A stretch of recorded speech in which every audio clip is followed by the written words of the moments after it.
loose. All right. I'm not having a mic. Oh, you're killing me. All right. So you need some cornstarch here, and when we do it, and we might, Johnny might do his this way. The trick with this is it's extremely sensitive to the temperature that it's cooked to, and so usually, you know, you have more time, and I can dial in a recipe and get it. Oh, geez, and get it just right. If it's what the danger here is that this is going to explode. Not in a way that's going to hurt you. I would tell you. No. Is this the way it was when you were born? All right, so the trick is to keep it in cornstarch, and I got to get it nice and even all the way around, or I'm going to have problems later. I feel like I'm going to have problems, but that's me. I'm no stranger to public embarrassment. Okay. So, that's our first turn, so now we're at 2. You want to, when you're doing this, always hold on to it, because if you don't hold on to it, you'll see in a minute. And you want to keep it in cornstarch, because if you don't keep it in cornstarch, they'll glom together, which is a problem. That's 2 turns, so now we're at 4.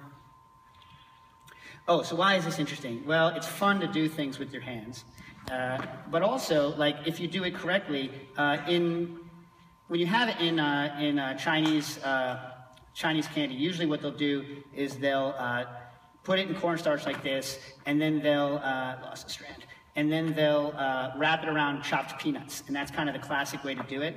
But if you use kind of more modern ingredients, you can add any flavor you want. So simple flavors you can do are like cocoa powder mixed with cornstarch, which is fantastic, and powdered sugar, which is just, well, no, sorry, you don't need, what am I, an idiot? You're pulling sugar. You don't need the powdered sugar, but you need the cornstarch and cocoa powder. Another really good one that we did is we used malt vinegar powder, which was spray dried. It has to be very fine powders. We used malt vinegar powder and mustard powder, and then later sprinkled it with citric acid and salt, and we did kind of like a vinegar candy one, which I thought was one of my favorites. So you can do a lot of really interesting things with it that you couldn't always do. And I've forgotten how many turns I've done because I'm a moron. And I'm covered in cornstarch. Oh well.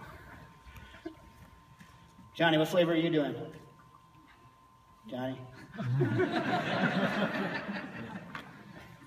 And I have to keep going because there are other... So it depends. If you get it just right, you can take your time and be leisurely while you're doing it and like blah, blah, blah. But if the sugar is a little bit higher in temp when it's cooked and you stop even for a second, it just shatters, which is considered bad. So any like, you know, 85-year-old Chinese dragon beard maker, and they're all like 85 that I've seen on the streets of Chinatown in New York, or thereabouts, who knows, maybe they're 20. They would laugh at my horribly bad texture, because you see all these big pulled strands. There's a nightmare. This is just really bad technique. But it just goes to show that also you need to have some skills. So while I'm doing this, I will tell you another story about that and about keeping your hands in. I remember a lot of these techniques, you read the recipe and you're like, oh, and then you try it and then yours sucks. You ever have that happen? Yeah. Yeah, and so if you actually go to a restaurant and visit a place where people are doing this, what you realize is that often, even a recipe that a chef is famous for, they can't make it. Even a recipe that a chef is famous for, often they actually can't make it, and there's the one dude who's been making it the entire time that it's been on the menu, and he's the only one that can get it right, or she's the only one that can get it right, because in fact, normally, like half of the ones are broken, and that if you don't have the magical touch, like Wiley at WD-50 used to have a famous cardamom and carrot egg thing. It looked like a poached egg. That's poached egg, a fried egg, but it was made out of like coconut milk and carrot and cardamom, carrot juice rather, and no one can make it but this one dude, and he would make them all every night.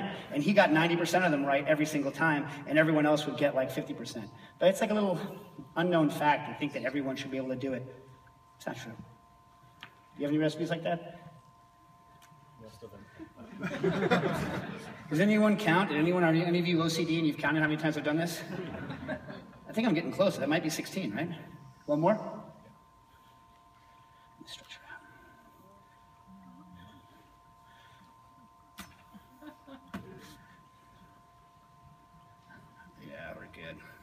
And And once you get this thing, it's golden. I feel like this, I shouldn't do more, right? Is this, let me make it a little wider. Okay, cornstarch everywhere.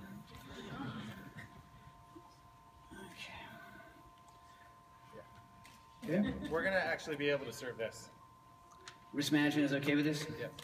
All right, and so then when you take, I wonder whether I should, no, I guess that's good, right? So then when you break it like this into tufts, and you get this kind of, this like super fine, almost like hair. It's like cotton candy that you've pulled yourself.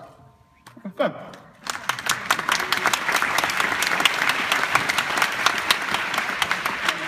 I'm a wretched mess, and I always have been, and I always will be. I'm such a nightmare. I'm the world's worst person. Okay. Now,